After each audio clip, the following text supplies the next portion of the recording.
Good morning everyone, welcome back to my channel Suparna's views. আজকে আবার একটা নতুন ব্লগ নিয়ে চলে এসেছি তোমাদের সাথে দেখা করতে, গল্প করতে, বক করতে। এই যে সুন্দর সিজন ফ্লাওয়ারগুলো ব্যালকনিতে রয়েছে সেগুলো দেখাতে দেখাতে এর আগেও দেখিয়েছি।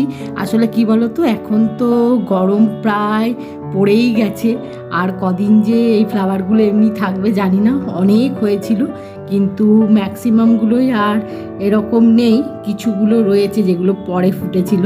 তো তাই ভাবলাম যে এই সময় যতগুলো ভালো আছে তোমাদের দেখিয়ে নিই, কারণ গরমটা যেভাবে বাড়ছে মনে হচ্ছে না আর বেশি দিন এত সুন্দর থাকবে এগুলো। এখন ব্রেকফাস্ট বানাচ্ছি। আজকে ব্রেকফাস্টের মেনুতে রয়েছে কি জানো, আজকে ইনস্ট্যান্ট নুডলস। তার জন্যে আমি সব রকম ভেজিটেবল বার করেছি। ইনস্ট্যান্ট নুডলসের মধ্যে আমি মাঝে মধ্যে না সব রকম ভেজিটেবল দিয়ে করি, খেতে বেশ ভালো লাগে। আজকে ওরমভাবে বানাবো ঠিক করেছি, যেরকম এই যে গাজর দেব, ক্যাপসিকাম দেব, মটরশুঁটি দেব, এই যে এরকম মটরশুঁটি দেব, বিনস দেব, এই যে এরকম তোমাদের হাতে তুলে দেখাচ্ছি এখন। এই যে বিনস দেব, আর বেবি কর্ন আছে সেগুলো দেব। এই দিয়ে আজকে ইনস্ট্যান্ট নুডলসটা বানাবো, খেতে বেশ ভালো লাগে। আর কী ধরনের ইনস্ট্যান্ট নুডলস বানাবো জানো, এই যে এই ধরনের ইনস্ট্যান্ট নুডলস বানাবো। একটা প্যাকের মধ্যে 6টা আছে, কিন্তু 4টে নেব, 3টে বা 4টে নেব, 6টা লাগে না, 3টে বা 4টে নেব। আর তার সঙ্গে তো এই যে এই ধরনের মশলার পাউচগুলো আছে।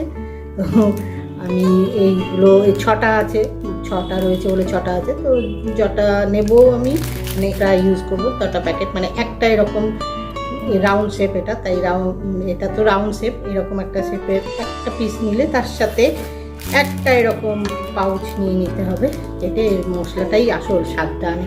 যাই হোক, এখন আর কথা বলছি না, এখন ব্রেকফাস্টটা রেডি করি, বুঝলে।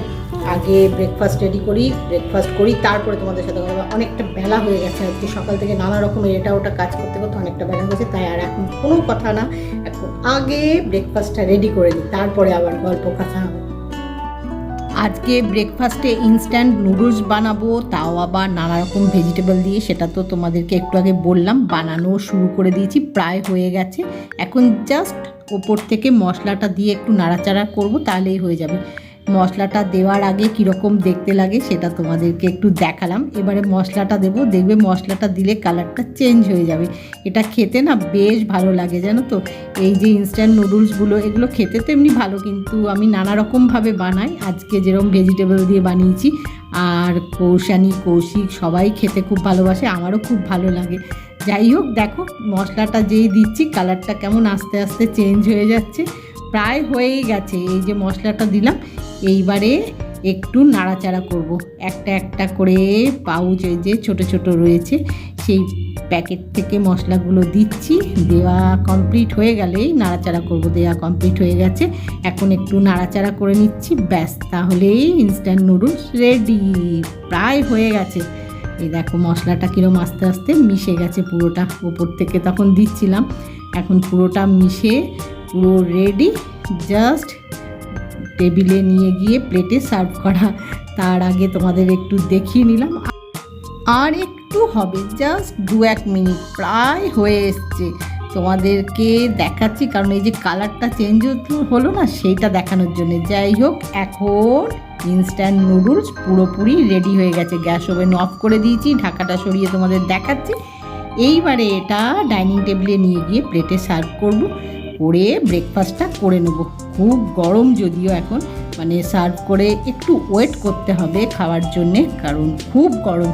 এখন জাস্ট ডাইনিং টেবিলে নিয়ে প্লেটে সার্ভ করে দেখাচ্ছি, দাঁড়াও প্লেটে সার্ভ করে। এই যে প্লেটে সার্ভ করে দিয়েছি, দেখতে এরম লাগছে, খেতে বেশ ভালো লাগে। তোমরা যারা এরকম ইনস্ট্যান্ট নুডলস নানাভাবে খেয়েছো, এরকম ভেজিটেবল দিয়ে বা অন্য কোনো রকমভাবে, তোমাদের কেমন লাগে খেতে, ভালো লাগে কিনা আমাকে অবশ্যই কমেন্ট করে জানিও। আর যারা খাওনি, এরমভাবে ট্রাই করতে পারো, আশা করি তোমাদের খেতে ভালো লাগবে। আর কেমন লাগলো, যদি ট্রাই করে থাকো কেমন লাগলো সেটাও অবশ্যই কমেন্ট করে জানিও। এই যে এখন একটু আমার হাতের থেকেও দেখাই, দেখতে কীরকম লাগছে। খুব গরম যদিও, এখন একটু ঠান্ডা হতে দিতে হবে, ঠান্ডা হলে তারপরে ব্রেকফাস্টটা করা শুরু করতে হবে। তার আগে তোমাদের একটু দেখিয়ে নিলাম, এবারে ব্রেকফাস্ট করি তারপরে কথা। ব্রেকফাস্ট তো অনেকক্ষণ আগে করেছি, তারপরে নানা রকমের কাজ করেছি, সেটা তোমাদের সাথে শেয়ার করা হয়নি। এখন লাঞ্চের প্রিপারেশান নিয়ে লাঞ্চ বানানো শুরু করে দিয়েছি, সেটা শেয়ার করছি। ব্রেকফাস্টের পরেই আবার খাবার দেখাচ্ছি, সাধারণত এটা ওটা করি তারপরে তোমাদের সাথে লাঞ্চটা শেয়ার করি, কিন্তু আজকে আর সেই সময়টা নেই, তাড়া আছে। তাড়াটা কেন সেটা তোমরা নিশ্চয়ই আমার ব্লগের টাইটেল দেখে বুঝেই ফেলেছো, তাও একবার বলে দিই। আজকে তোমাদের সাথে আমি একটা হেয়ার প্যাক শেয়ার করব, তো সেই জন্যে একটু তাড়া আছে লাঞ্চ বানানোর। এখন এই ফিশ কারিটা বানাতে হবে, আর প্লেন রাইস হলেই আজকে লাঞ্চ রেডি। লাঞ্চের প্রিপারেশান নিয়ে লাঞ্চ বানানো হয়ে গেছে, এখন ডাইনিং টেবিলে সব ঢাকা দিয়ে রেখে দিয়েছি। লাঞ্চে আজকে মেনুতে যা যা বানিয়েছি সব ঢাকা দিয়ে রেখে দিয়েছি। এখন একটু রূপচর্চা করব।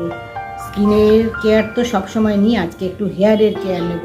স্কিনের কেয়ারটা নেওয়া হয়ে যায় তাও টুকটাক, কিন্তু হেয়ারের কেয়ারটা নেওয়া হয় না, জানো তো। আসলে হেয়ার কেয়ার করতে অনেকটা সময় লাগে, তো আজকে আমি হেয়ার কেয়ার করব। একটা প্যাক বানিয়েছি হেয়ারের জন্যে। এই তোমরা রেগুলার যারা আমার ব্লগ ফলো করো তোমরা জানো যে আমি বাড়িতে থাকা নানা রকম ভেজিটেবল, ফ্রুটস, দই, দুধ, মধু, গোলাপ জল এসব দিয়ে নানা রকমের হেয়ার প্যাক, ফেস প্যাক বানিয়ে থাকি। আজকেও তাই করেছি। একদম ঘরোয়া কতগুলো জিনিস, মানে বাড়িতে যেগুলো সবসময় থাকে, তো সেই ধরনের কতগুলো জিনিস দিয়ে একটা হেয়ার প্যাক বানিয়েছি। তো সেটা আজকে লাগাবো। আগেও লাগিয়েছি, আমি তো তোমাদের বলি যে আমি যেগুলো লাগিয়ে নিজে উপকার পাই খুব ভালো, সেগুলোই তোমাদের সাথে শেয়ার করি। তো আমি এই প্যাকটা লাগিয়েছি দু একবার, খুব ভালো প্যাক, কিন্তু সময় পাই না গো। আজকে আবার লাগাবো, তো ভাবলাম আজকে তোমাদের সাথে অবশ্যই এই প্যাকটা শেয়ার করব। এই প্যাকটা কী দিয়ে বানিয়েছি সবই তোমাদেরকে বলছি, দেখাচ্ছি। প্যাকটা বানানো হয়ে গেছে, তোমাদের সাথে কথা বলবো, বলে নিয়ে হেয়ার প্যাকটা লাগিয়ে ঘন্টাখানেক, কম করে ঘন্টাখানেক লাগিয়ে রাখবো। যত বেশি লাগিয়ে রাখা যাবে তত ভালো, তারপরে ভালো করে শ্যাম্পু করে দেবো। কিন্তু এখন তোমাদের সাথে আগে শেয়ার করি, দাঁড়াও দেখাচ্ছি। এই দেখো, এটা হচ্ছে হেয়ার প্যাক। এটা বেশি কাট করছি না, পড়ে যাবে। তোমাদেরকে একটু দেখিয়ে নিলাম, এবারে বলছি যে এই হেয়ার প্যাকটা আমি কি কি দিয়ে বানিয়েছি। এই হেয়ার প্যাকটার মধ্যে আছে হেনা, আর রয়েছে টক দই, পাতিলেবুর রস, একটা গোটা ডিম, আর রয়েছে একটুখানি চা পাতা ভেজানো জল। তো এই যে উপকরণগুলো বললাম তোমাদের, এগুলো কীরমভাবে মিশিয়েছি আমি একটার পর একটা সেটা বলছি তোমাদের।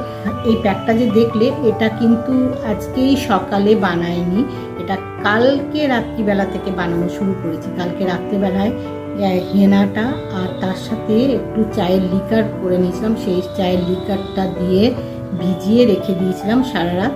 আর সকালবেলায় এর মধ্যে একটু টক দই, একটু পাতিলেবুর রস, একটু পাতিলেবু বা কাগজি লেবু যাই বলো, ওই লেবুর রস, আর একটা গোটা ডিম দিয়ে ভালো করে মিশ্রণটা তৈরি করেছি। সকালবেলায় তৈরি করে ঢাকা দিয়ে রেখে দিয়েছিলাম বেশ অনেকক্ষণ আগে, সকালবেলা মানে ভোরবেলায় বলতে পারো।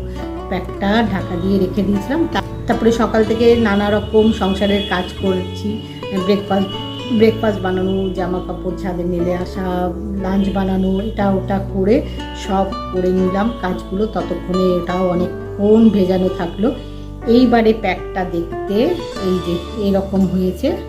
এখন এটা মাথায় লাগাবো, ওটা চুলে লাগাবো, মানে মাথা থেকে একদম মাথার এইখান থেকে শুরু করে একদম গোটা চুলে ভালো করে লাগিয়ে এটা প্রায় ঘন্টাখানেক রেখে দেবো। তারপরে ভালো করে শ্যাম্পু করবো। ঘন্টাখানেকের বেশি রাখতে পারলে ভালো, কিন্তু আমার পক্ষে আর তার বেশি সময় দেওয়া সম্ভব না। তো তারপরে শ্যাম্পু করব, করে লাঞ্চ করব। তারপরে তো একটার পর একটা কাজ থাকে, বিকেলবেলা স্ন্যাক্স বানানো, রাতে সেগুলো তো আছে। তো এখন আর কথা বলছি না, তোমাদেরকে তো দেখালাম হেয়ার প্যাকটা কেমন দেখতে হয়েছে। আর ওই যে চায়ের লিকার, টক দই সব মিশিয়ে না দেখতে এরকম হয়েছে কালারটা। আলোর রিফ্লেকশানে হয়তো একটু কম বেশি লাগছে দেখতে, আমি তো এটা তোমাদের বলেই থাকি সব সময়। কারণ আমি দেখেছি যে আমি যেটা দেখতে পাচ্ছি, কিন্তু ক্যামেরায় যখন সামনে ধরি কালারটা একটু ডিফারেন্স হয়ে যায়। যাই হোক, এরকম দেখতে হয়েছে। এখন এটা মাথায় লাগাতে হবে, তারপর তারপরে লাঞ্চ করা বাকি। তাই আজকের ব্লগটা এখানেই শেষ করছি। আজকের ব্লগ যদি তোমাদের ভালো লাগে তাহলে লাইক করো, শেয়ার করো, কমেন্ট করো, সাবস্ক্রাইব অবশ্যই করবে। সাবস্ক্রাইব করতে ভুলো না কিন্তু। খুব শিগগিরই দেখা হবে নতুন একটা ব্লগে। Bye bye.